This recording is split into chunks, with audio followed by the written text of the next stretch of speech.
pessoal, seja bem-vindo a mais uma aula e hoje nós iremos falar sobre as reações químicas. Você já deve ter percebido que no seu cotidiano alguns materiais podem ser queimados e outros não. Essa classificação ela não é atual, ela surgiu lá com os humanos pré-históricos que dominaram e descobriram o fogo. E foi por causa dessa descoberta e dessa dominação que se tornou possível perceber que alguns materiais eles são alterados quando aquecidos. Por exemplo, descobriu-se que certos alimentos, ao serem assados, eles adquirem um gosto mais agradável do que em sua forma crua. E foi assim que surgiu a culinária. Foi assim também que surgiu a técnica de produzir objetos cerâmicos, porque ao aquecer a argila molhada, ela se tornava mais rígida e impermeável do que quando ela ficava secando apenas ao sol. E essa técnica ela é utilizada até hoje, na produção de tijolos, de telhas, vasos, potes, entre outros objetos de porcelana. E foi por essa curiosidade de aquecer, de colocar os objetos ao fogo que muitos povos antigos descobriram, por exemplo, que é possível obter o metal cobre a partir do minério de cobre. E também foi possível descobrir o ferro a partir do minério de ferro, quando eles são aquecidos com carvão. Esse processo de queima de materiais, ele ficou conhecido como combustão. E a combustão, os químicos chamam de reação química. Sei que você já deve ter ouvido a expressão reação química, porque ela é muito conhecida, muito utilizada no dia a dia de várias pessoas.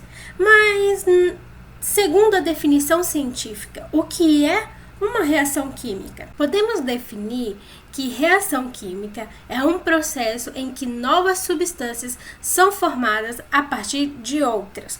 E como sabemos se houve ou não uma reação química quando juntamos duas substâncias? Para saber se houve uma reação química, precisamos comparar as propriedades das substâncias que estão presentes no sistema, nos estados iniciais e finais. Imagine que o sistema escolhido para estudo seja um cano de ferro e que ele seja observado antes e depois de ser cerrado ao meio. A substância inicialmente presente, o ferro, possui exatamente as mesmas propriedades da substância presente no final. Também é o ferro. Serrar um cano ao meio não é uma transformação química. Portanto, se nós deixarmos um copo de vidro cair ao chão e ele se quebrar, não aconteceu uma reação química. Uma folha de papel, se ela for rasgada, não acontecerá uma reação química. Uma porção de areia misturada com água não formará uma reação química. E se a gente pregar um prego na madeira, será que não dá uma reação química? Não, porque você está apenas alterando o estado físico da matéria ou a forma como aquela matéria está modulada para você. E estes não são exemplos de reações químicas. Na reação química, as moléculas, elas são desmontadas. Os seus átomos, eles são reaproveitados para montar uma nova molécula final. Como vocês podem ver nessa representação que está aparecendo aí na tela para vocês. Os átomos de hidrogênio e oxigênio reagem entre si, formando as moléculas de água. E isso nós podemos chamar de uma reação química. Portanto, no início de uma reação química, nós teremos dois reagentes que vão desaparecer durante a reação, formando os produtos que aparecem após a reação, como está representado aqui nesta imagem para vocês. A reação química também pode ser escrita em fórmula. Essa fórmula é chamada de equação química. E o que seria a equação química? Equação química é a representação simbólica e abreviada de uma reação química ou de um fenômeno químico. É por meio da equação química que podemos identificar os reagentes que formarão os produtos. Portanto, numa equação química, nós teremos as substâncias iniciais, que são os reagentes, e se transformam em outras devido à ocorrência de uma reação química. E essa nova substância produzida, ela é chamada de produto. Vamos observar este exemplo. Nós temos o etanol reagindo com o oxigênio. Ele vai formar o gás carbônico mais água como produto dessa reação.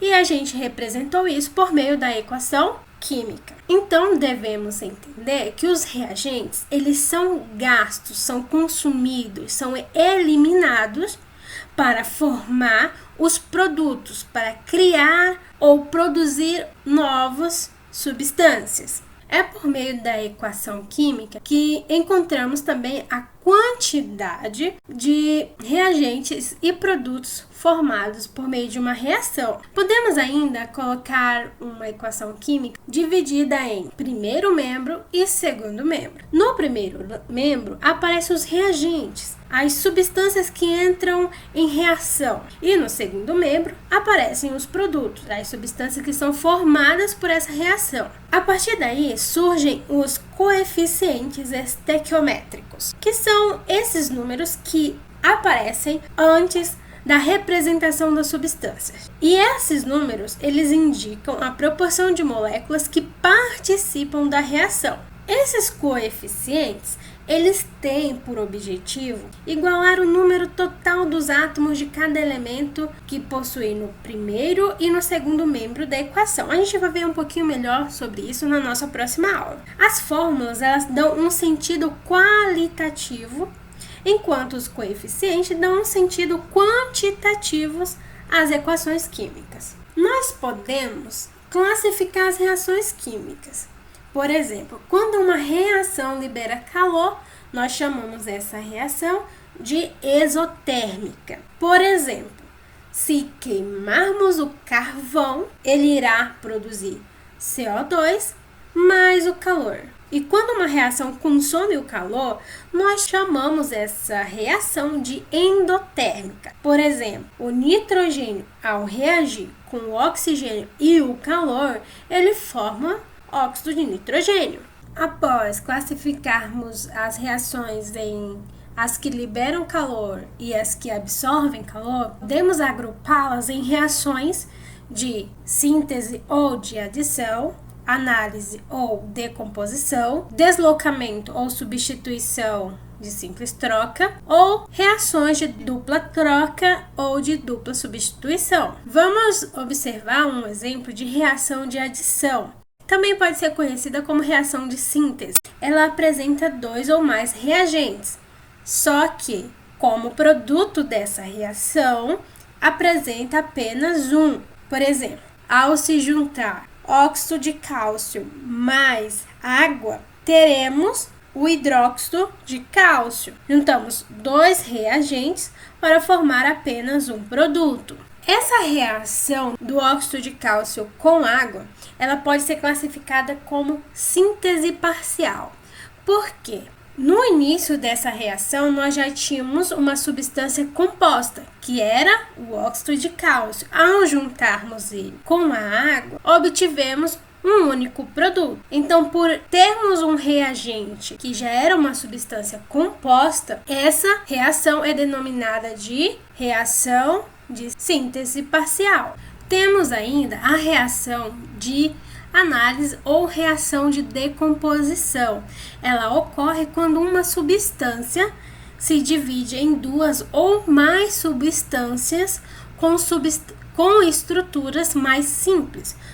Por exemplo, o ácido carbônico em meio aquoso, ele irá produzir tanto moléculas de água quanto moléculas de dióxido de carbono. O carbonato de cálcio, por exemplo, pode ser decomposto em óxido de cálcio mais CO2.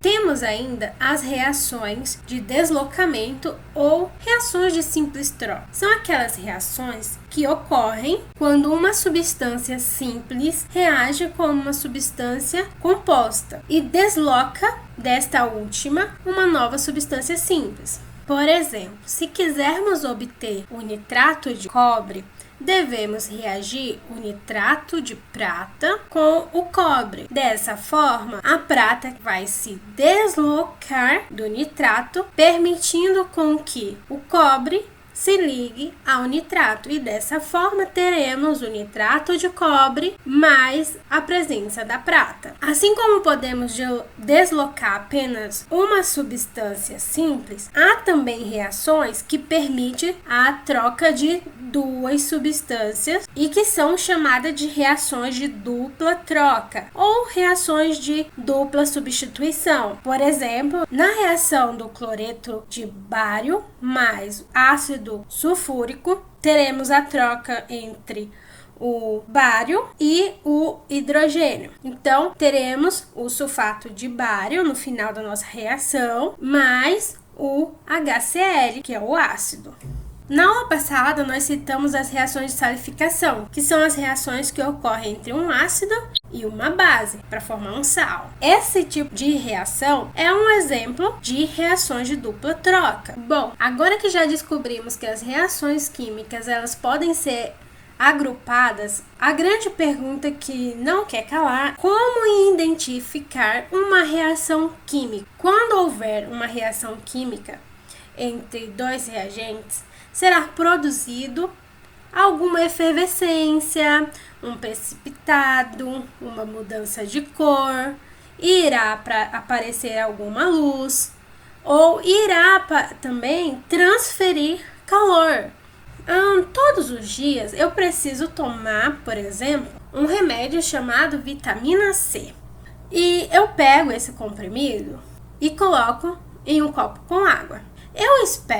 Eu observo o que acontece. Ele mostra efervescência, algumas bolinhas saindo e o meu comprimido sólido desaparece no meio da água. Dessa forma, nós podemos classificar que, ao adicionarmos o comprimido de vitamina C na água, ocorre uma reação química, onde as bolhas formadas, essa efervescência que acontece ao adicionar o comprimido na água, demonstra a presença de uma reação química. E para que essas reações elas ocorram, precisamos compreender que os reagentes precisam ter uma certa afinidade para reagir. E geralmente os compostos que estão no estado gasoso são os mais fáceis de serem reagidos. A reação é mais rápida que no estado líquido, por conta da organização que essas moléculas possuem. No estado sólido, a reação pode ser mais rápida e mais fácil, principalmente quando os sólidos eles são adicionados em meio aquoso, como é o caso do nosso comprimido de vitamina C adicionado à água. A reação química foi mais rápida. Ok, pessoal, então essa foi a nossa aula de hoje. No comentário desse vídeo de hoje, a gente pode observar que no nosso dia a dia, no nosso cotidiano, existem muitas reações químicas. Por exemplo, a ferrugem, que pode afetar muitos objetos que compõem o nosso dia a dia. Pensando nesse exemplo, coloque aí nos comentários exemplos sobre reações químicas que você já observou no seu cotidiano. Então, essa foi a nossa aula. Até a próxima!